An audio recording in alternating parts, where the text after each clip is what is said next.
آبرو دین محمد کی بڑھانے والے۔ ایک مرتبہ پھر آپ کے سامنے آپ کا میزبان شکیل خان۔ وقفے کے بعد کاشف سے گفتگو جاری تھی۔ نعمان، ہم بہت انفارمل گفتگو کر رہے ہیں، اس کو آپ کسی اور پروگرام کی طرح نہ سمجھیے، ہم اس میں آپس میں بات کر سکتے ہیں کہ آپ جن تحریکوں کا ذکر کر رہے ہیں اور کہہ رہے ہیں کہ مولانا مودودی نے ان سے آبزرو کیا اور ان سے اخذ کیا، تو وہ تو ساری تحریکیں ایک ناکام تحریکیں تھیں۔ برصغیر میں کامیاب تحریکوں کا ذکر ہی نہیں ملتا سوائے تحریک پاکستان کے۔ کشمکش اور جدوجہد کا تعلق ناکامی اور کامیابی سے نہیں ہے۔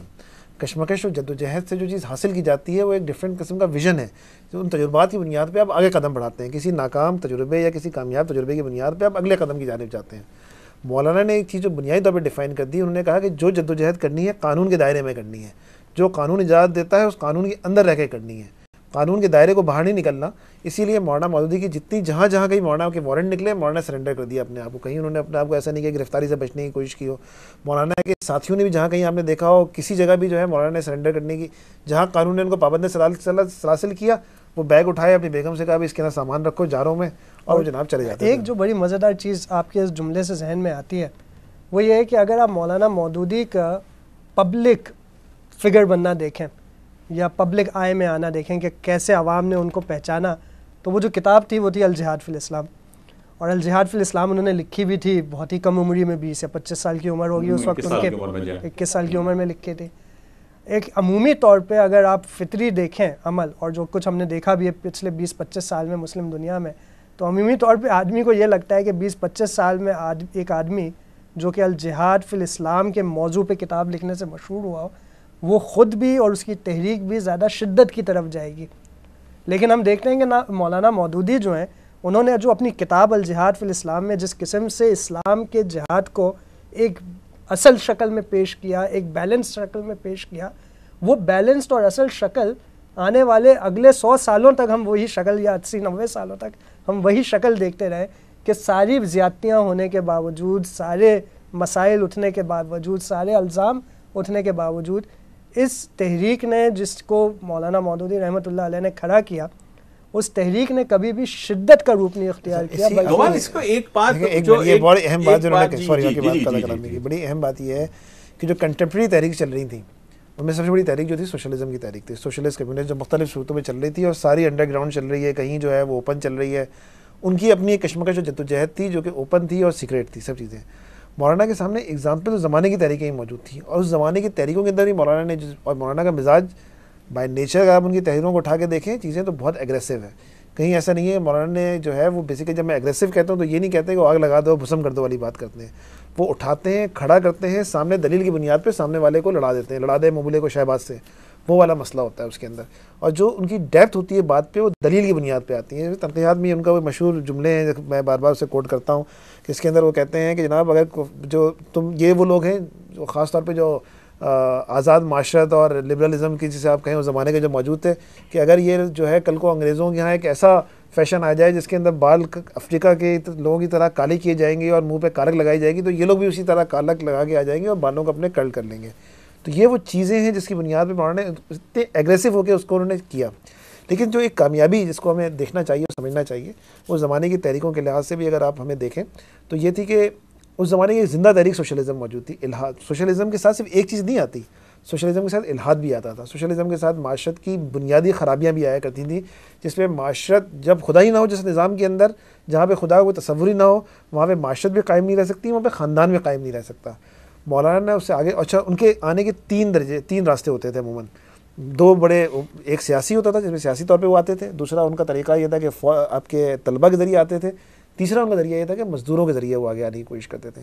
مولانا نے ان تینوں محاذوں پہ، اور سب سے بڑا ان کا لٹریچر، ادبی تحریک جس کی بنیاد پہ ترقی پسند تحریک تھی، ہر محاذ پہ جب مولانا کہتے ہیں کہ اگر 10 محاذوں پہ لڑنا پڑا تو ہم 10 محاذوں پہ لڑیں گے، اور ہم نے ایک بات دیکھی کہ مولانا کے قوت نے، مولانا کے ویژن نے ہر محاذ کے اوپر لوگ کھڑے کر دیے جنہوں نے وہاں پہ اس کا مقابلہ کیا۔ کاشف، سوشلزم کمیونزم برصغیر میں کبھی بھی راہ نہیں پا سکا، مطلب اگر ہم میں اختلاف سوال یہ ہے کہ کیوں نہیں، اگر ہم ہندوستان کے بھی کانٹیکس میں مطلب آپ اگر ہندوستان کے کانٹیکس میں بھی دیکھیں، مطلب پاکستان نہیں، صرف مسلمانوں کے حوالے سے نہیں، آپ ہندوؤں کے حوالے سے بھی اگر دیکھیں، ہم برصغیر میں رہنے والی تمام قوموں کے حوالے سے دیکھیں، ان کے اندر مذہبیت جو ہے وہ اتنی زیادہ شدت سے گھسی ہوئی تھی، اتنی زیادہ شدت سے پائی جاتی ہے، یا یہ گھسی ہوئی جو ذرا دیکھ لیجیے گا، ٹھیک ہے نا، یہ اتنی زیادہ شدت سے پائی جاتی ہے کہ ان میں وہ الہاد اپنا راستہ پا ہی نہیں سکتا تھا۔ میں جس بات کی طرف آنا چاہتا ہوں وہ یہ، جو ہم نے نعمان نے پہلے بات کہی تھی، میں اس طرف آپ کو لانا چاہتا ہوں کہ مولانا نے پوری زندگی ایک آرگنائزڈ طرح سے گزاری اور لا آف دی لینڈ کو فالو کرتے ہوئے گزاری۔ کہیں یہ اس بات کے اثرات تو نہیں تھے کہ جس طرح سے آپ دونوں نے بھی ذکر کیا کہ الجہاد فی الاسلام میں مولانا بہت ایگریسو نظر آتے ہیں، تنقیحات میں مولانا بہت ایگریسو نظر آتے ہیں، لیکن ہم 48 کے بعد دیکھتے ہیں کہ مولانا کہتے ہیں کہ لا کو اوائڈ نہیں کرنا، لا آف دی لینڈ کو فالو کرنا ہے۔ کہیں حسن البنا کی شہادت اور جمال عبد الناصر کا اخوان کے ساتھ برتاؤ اس بات کی دلیل نہیں تھا کہ مولانا نے بھی اس کو فالو کیا اور مولانا نے اس کو آبزرو کیا کہ نہیں جی ہم جماعت اسلامی پاکستان پر کوئی ایسی افتاد نہ آ پڑے؟ میرے خیال سے مولانا مودودی کیونکہ ایک مفکر تھے، ایک مدبر تھے، ایک ریفارمسٹ ہے، تو وہ یہ بھی جانتے تھے کہ حالات اور واقعات اور کس قسم سے زمانے اور کے بدلنے سے فتووں کی زبان بھی بدل جاتی ہے۔ اس کو میں ایکسپلین یوں کروں گا کہ اگر ہم 1947 سے پہلے مولانا کا لٹریچر اٹھا کے دیکھتے ہیں تو ہم اس میں صاف دیکھتے ہیں کہ لفظ جمہوریت پہ جس قسم سے انہوں نے حملہ کیا ہے وہ بہت ہی اگریسو تھا اور بہت ہی کھلے عام تھا، لیکن جب پاکستانی اسٹیٹ بنتا ہے اور مولانا اور ان کے ساتھی تحریک چلاتے ہیں اور اس کے نتیجے میں آبجیکٹیو ریزولوشن پاس ہوتی ہے اور وہ کانسٹیٹیوشن کا حصہ بنتی ہے، تو پھر اس جمہوریت کو، جمہوریت آج بھی لوگ کہتے ہیں لیکن وہ جمہوریت رہ نہیں گئی، وہ شورائیت کی شکل اختیار کر گئی۔ اور اسی لیے پھر ہم دیکھتے ہیں کہ مولانا مودودی یا جماعت اسلامی یا ان کی فکر کے لوگوں نے جمہوریت پہ اس قسم سے حملہ پاکستان کے کانٹیکسٹ میں یا مسلم معاشرے کے کانٹیکسٹ میں نہیں کیا۔ اسی قسم سے ہم یہ بھی دیکھتے ہیں کہ مولانا مودودی کے لٹریچر پڑھ کے، میں پاکستان ہندوستان کی بات نہیں کرتا لیکن عرب کی دنیا کے اندر کچھ ایسے گروپس بھی بنے، ایسے طبقات بھی بنے جو کہ بہت ہی شدت اختیار کر گئے، اور اس میں مولانا کی کتاب قرآن کی 4 بنیادی اصطلاحیں جو ہیں اس کو بڑی دلیل کے طور پہ استعمال کیا جاتا ہے، خاص طور پہ جس کو ہم اہل تکفیر تحریک کہتے ہیں۔ اسلام اور جاہلیت بھی میرے خیال سے اسلام اور جاہلیت کی بات ہوتی ہے، لیکن یہ مولانا کی اسلام کے متعلق فہم تھا، وہ جامعیت تھی اس فہم کی کہ اس نے کبھی بھی مولانا کو یا ان کے اپنے ہاتھوں سے سکھائے ہوئے لوگوں کو کبھی اس ایکسٹریمزم کی طرف نہیں لے گئی جو ایکسٹریمزم ہم دیکھتے ہیں کہ مسلم معاشرے میں اور خاص طور پہ عرب دنیا میں ہم نے اس چیز کو بڑی شدت سے اٹھتے ہوئے دیکھا، اور پھر اس کے اثرات نے پچھلے 10-20 سالوں سے پوری ہی اسلامی دنیا کو اپنے ایک چیز کو کوٹ کرنا چاہوں گا، ایک چیز کو کوٹ کر دوں صرف تاکہ آپ اس پر اپنی بات کو آگے بڑھائیں۔ فرانس میں گیلس کیپل نے 1991 میں ایک کتاب لکھی، دی ریونج آف دی گاڈ۔ اس میں وہ یہ لکھتا ہے کہ پچھلی 2 صدیوں میں ابراہیمی مذاہب جو ہیں، جس کو ہم کہا جاتا ہے ابراہیمی مذاہب میں صرف اسلام وہ مذہب ہے کہ جو بڑھ رہا ہے، جو پھل پھول رہا ہے، اور 1975 کے بعد وہ یہ کہتا ہے، 1991 میں یہ کتاب لکھی گئی ہے کہ 1975 کے بعد اس میں بہت زیادہ اضافہ ہوا، اور وہ یہ لکھتا ہے کہ مولانا مودودی کے کام کو اسلامی تحریکوں کا نچوڑ کہا جا سکتا ہے۔ دی ریونج آف دی گاڈ میں وہی لکھ رہا ہے۔ یہ جو مستشرقین ہیں یہ مختلف جگہوں پر مولانا کے حوالے سے لکھتے رہے، اور ان میں سے بے شمار نے یہ بات کہی تقریباً کہ جی ہر جگہ مولانا کی فکر سے متاثر ہو کر یا مولانا کے کام سے متاثر ہو کر، ان کی تحریروں سے متاثر ہو کر، گو کہ مولانا کوئی انٹرنیشنل زبان کے رائٹر نہیں تھے، نہ تو وہ عربی میں لکھتے تھے نہ انگلش میں لکھتے تھے، جس طرح سے ہم نے کہا کہ جی عرب، یہ یقیناً تراجم ان کی کتابوں کے ہوئے، اور ان تراجم نے اتنے اثرات ڈالے کہ سید قطب کی فکر پر آپ کہتے ہیں کہ مولانا مودودی کے اثرات نظر آتے ہیں، اور یہی بات جو گیلس کیپل نے لکھی کہ یہ ساری اسلامی تحریکیں جو ہیں وہ مولانا مودودی کی جماعت اسلامی کی تحریک کا نچوڑ ہیں۔ اس بات کو آپ کس نقطہ نظر سے دیکھتے ہیں؟ میرے نزدیک فکر کا نچوڑ تو بالکل ہے، یعنی ہم یہ زور دیکھتے ہیں کہ اگر مولانا مودودی رحمۃ اللہ علیہ نہیں ہوتے تو فکری طور پہ شاید اخوان المسلمین بھی وہ ایندھن نہیں حاصل کر سکتی جو کہ اس کو ایندھن حاصل کرنے کی ضرورت تھی، اور ہم دیکھتے ہیں کہ کتنا، جیسا کہ آپ نے بھی ذکر کیا کہ سید قطب کی فی ظلال القرآن کے اندر مولانا مودودی رحمۃ اللہ علیہ کی فکر کا کتنا اثر تھا اور کتنا اس کا انفلوئنس تھا جو کہ ہمیں نظر آتا ہے اس کتابوں کے اندر۔ اسی قسم سے اس میں بھی کوئی شک نہیں ہے کہ قرآن کی 4 بنیادی اصطلاحیں جو ہے اس نے جو ہے جہادی تنظیموں کو بھی ایک روح بخشی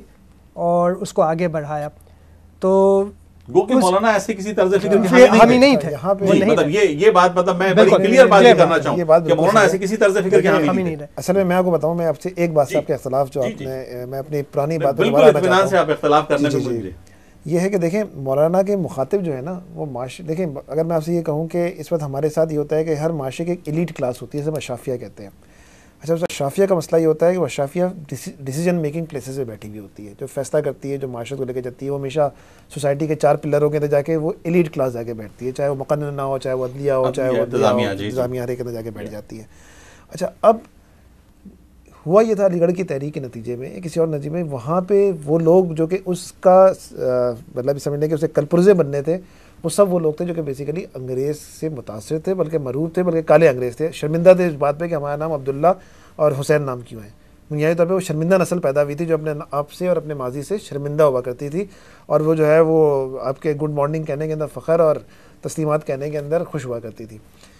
اس پوری سوسائٹی جو کہ بیسیکلی ذہن تھی, لیکن یہ طبقہ آپ کو علماء میں بھی نظر آتا ہے, مادر خوانا رکھنے پر ہم اس کی بات کر رہے ہیں جو کہ بیسیکلی دیکھیں بات سنیں, مطلب صرف اس نسل کو آپ علی گڑھین نسل کو, لیکن علماء کے اندر بھی تو یہ طبقہ نظر آتا ہے. میں دیکھیں میں اس کو بات کر رہا ہوں, دیکھیں ہم اس کی بات کر رہا ہوں جو معاشرے کے کلپرزے بنے, اور دیکھیں علماء کا اپنا ایک رول ہے. میں تو کہہ رہا ہوں کہ جو معاشرے کے کلپرزے جنہوں نے ڈیسیجن میکنگ پلیسز سے بیٹھے, جنہوں نے سوسائٹی کو لے کے چلا. مثلاً یہ کہ اگر ہماری حکومت کے اوپر ایسے لوگ, اور ہم نے دیکھا ایسے قوانین بنے, فار ایگزامپل ہمارے ایسے لوگ آگے بیٹھے, تو ہوا کیا کہ نابے علی آپ کا کہ 1400 سال پرانا جو ہے وہ قانون توہین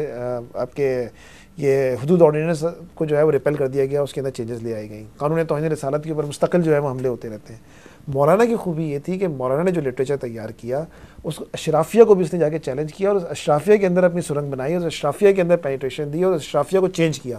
جس کی بنیاد کے اوپر آج سب سے بڑا رونا جو بھی لبرل ہوتے ہیں, جو بھی ہوتے ہیں, وہ سب سے زیادہ روتے ہیں. اگر وہ تعلیم کے مسئلے پہ آتے ہیں تو وہ مولانا مودودی کو روتے ہیں, اگر وہ سیاست کے مسئلے پہ آتے ہیں تو مولانا مودودی کو روتے ہیں, قانون کے مسئلے پہ آتے ہیں تو مولانا مودودی کا رونا روتے ہیں, وہ اگر معاشرت کے اوپر آتے ہیں تو مولانا مودودی کا رونا روتے ہیں. ایون یہ ہے کہ علماء چاہے مانے یا نہ مانے, میں ایسی محفلوں کے اندر بذات خود شریک ہوا ہوں جو کہ بڑے سکہ بند علماء کی تھی, اور یہ بات کہتے ہیں کہ ہمیں آج مجبوراً مولانا کی دعوت کو لے کے آگے بڑھنا پڑتا ہے, اس لیے کہ مولانا نے جو دعوت ہماگیریت دی ایک مسلک کے فرقے سے اوپر اٹھاتے ہوئے, مسلک اور فقہ کے مسئلے سے اوپر اٹھاتے ہوئے, کہ آپ جو ہے جو ایک جامعیت دی اور اسلام کا ایک ایسا تصور پیش کیا جو کہ آفاقی بھی تھا, جس کے اندر آپ اپنے مسلک کے ساتھ, میں اپنے مسلک کے ساتھ اسلام کے اوپر کاربند ہو سکتے ہیں, اسلام لے کے چل سکتے ہیں, اور ہم اسلام کو قائم کر سکتے ہیں, اور اسلام کے بارے میں مروبیت کے شکار نہیں ہے. آپ دیکھیں ادب کے اندر نعیم صدیقی صاحب کا کمال, نسیم حجازی صاحب کا کمال, جو لیڈنگ لوگ ہیں ادب کے اندر, وہ تمام لوگوں کو مولانا مودودی نے انسپائر کیا. اور وہ مولانا مطلب آپ کے کتنے افراد ایسے اگر آپ نام لینا شروع کریں تو انہوں نے جہاں فکر کہا اور فکر جہاں کا مسئلہ سے بھی آتا ہے کہ مولانا نے اس ایلیٹ کلاس کو جو کہ مغز ہوتی ہے سوسائٹی کا, اس کو جا کے اس نے ہٹ کیا. ہو سکتا ہے کہ عوام کو نہ کیا ہو نیچے کے, جو کہ مطلب روٹی کپڑا مکان کے اوپر جو لوگ بہہ گئے, ان لوگوں اس نے چاہے افیکٹ نہ کیا ہو. مطلب میں آپ کو چھوٹی سی بات بتاتا ہوں, 1971 کے ریزلٹس کو ہی دیکھ لیتے ہیں نا, 1970-71 کے الیکشن کے اندر, جس کے اندر بہت کلیئر ہو کے جو ہے وہ تمام اسلامی تحریکیں وائپ آؤٹ ہو گئی تھیں پورے اس کے اندر. لیکن ایسا کیسے ہوا کہ اس کے 1 سال کے اندر الیکشن ہوتے ہیں, تمام تعلیمی اداروں سے, کراچی سے لے کے پنجاب اور پنجاب سے لے کے سرحد تک کے تعلیمی ادارے, جتنی لیبر یونینز ہوتی ہیں, جہاں پہ مطلب لیبر یونینز میں بھی میں PIA اور ان کی بات کر رہا ہوں, ان تمام طبقوں پہ جو ہے وہ تمام لبرل اور سوشلسٹ عناصر جو ہے وہ شکست فاش کھاتے ہیں. اس لیے کھاتے ہیں کہ جو ایلیٹ کلاس تھی جس نے آگے جا کے فیصلہ کرنا تھا, اسی لیے آج بھی اثرات ان کے ہمارے سامنے موجود ہیں. کہیں راستوں میں جو رکاوٹیں کھڑی ہیں, جو بند کھڑے ہیں تہذیب کے آگے, مغربی تہذیب کے آگے جو لوگ کھڑے ہوتے ہیں, ان کا ماخذ, اب تو ہم اس سے پہلے بات کریں تو آف شوٹس کی, شاید وہ نعمان آپ کو زیادہ بہتر بتائیں گے کہ آف شوٹس جو اس وقت نکلی ہیں اس دعوت کی, اس نے ایک بہت بڑا کام کنٹریبیوشن کر دیا ہے. میں کمپلیٹلی ایگری آپ کی میں بات سے کر رہا ہوں, لیکن کہیں اس کی وجہ یہ بھی تو نہیں تھی کہ مولانا مودودی رحمۃ اللہ علیہ خود بر صغیر کے طبقہ اشرافیہ سے تعلق رکھتے تھے؟ میرے خیال سے اصل جو خصوصیت تھی مولانا کے اندر وہ یہ نہیں تھی کہ وہ کس طبقے سے تعلق رکھتے تھے, وہ یہ تھی کہ انہوں نے کبھی بھی وہ زبان نہیں استعمال کی جو کہ لوگوں کی سمجھ میں نہ آتی ہو. اس کو میں یوں کہوں گا کہ اشرافیہ عمومی طور پہ جو زبان استعمال کرتی ہے وہ فلسفے کی زبان استعمال کرتی ہے یا بہت ہی زیادہ دقیق استعمال کرتی ہے. لیکن مولانا رحمۃ اللہ علیہ کی جو اصل خصوصیت تھی وہ یہ تھی کہ وہ فلسفے کی زبان سے ہٹ کے ایک بہت سہل زبان کے اندر اور بہت ہی منطقی طور پہ اپنی بات کو دوسروں تک پہنچاتے تھے. اور اسی کا نتیجہ ہم یہ دیکھتے ہیں کہ جہاں اشرافیہ میں وہ بات قبول ہوئی, وہاں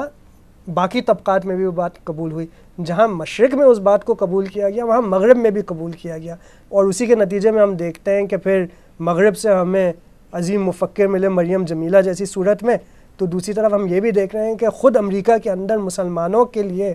ایک امید کی کرن بننا, ایک تحریک کی صورت اختیار کرنا, اسلام کو زندہ رکھنے کی صورت اختیار کرنا, آخر مولانا مودودی رحمۃ اللہ علیہ کے ہی آپ شاگرد بولنے ان لوگوں نے اقنا کی صورت میں پیدا کیا. اور ہم دیکھتے ہیں کہ جس قسم سے یہ چیزیں تو ہر جگہ ملیں گی نعمان آپ کو, مطلب یہ اس بات سے تو کوئی انکار کر ہی نہیں سکتا. اور میں جو بیسک آپ دونوں حضرات سے جو میرے دوست ہیں, مہمان ہیں, کہ ہم مولانا کے کینوس کو پاکستان کی حدود میں نہ رکھیں. جی بالکل, اس پاکستان کی حدود سے باہر نکل کر ہم جو امت پر جہاں جہاں بھی یہ اثرات مرتب ہوئے کہ آپ مطلب, لیکن مجھے صرف اس بات سے ہم ایک مولانا کی ایک گروتھ کو نہیں دیکھتے. ہم مولانا کے بچپن کو, مولانا کے والد کو اگر ہم دیکھیں تو وہ ایک جدید پڑھے لکھے آدمی تھے, بالکل جدید پڑھے لکھے آدمی تھے, لیکن وہ ساری چیزوں کو یکسر چھوڑ کر بالکل وہ حیدرآباد دکن چلے گئے, اور وہاں مولانا اور مولانا کے بڑے بھائی کی تعلیم و تربیت کے لیے انہوں نے گھر پہ انتظام کیا. یہ ان کے والد کی تربیت یا والد کے مزاج کی عکاسی کرتا ہے کہ وہ کس طرح سے اپنے بیٹے کی گروتھ چاہتے تھے, اس کی پرورش چاہتے تھے. اس میں تو کوئی انکار نہیں ہے. اس پر ہم گفتگو کریں گے انشاءاللہ ایک چھوٹے مختصر سے وقفے کے بعد. آبرو دین محمد کی بڑھانے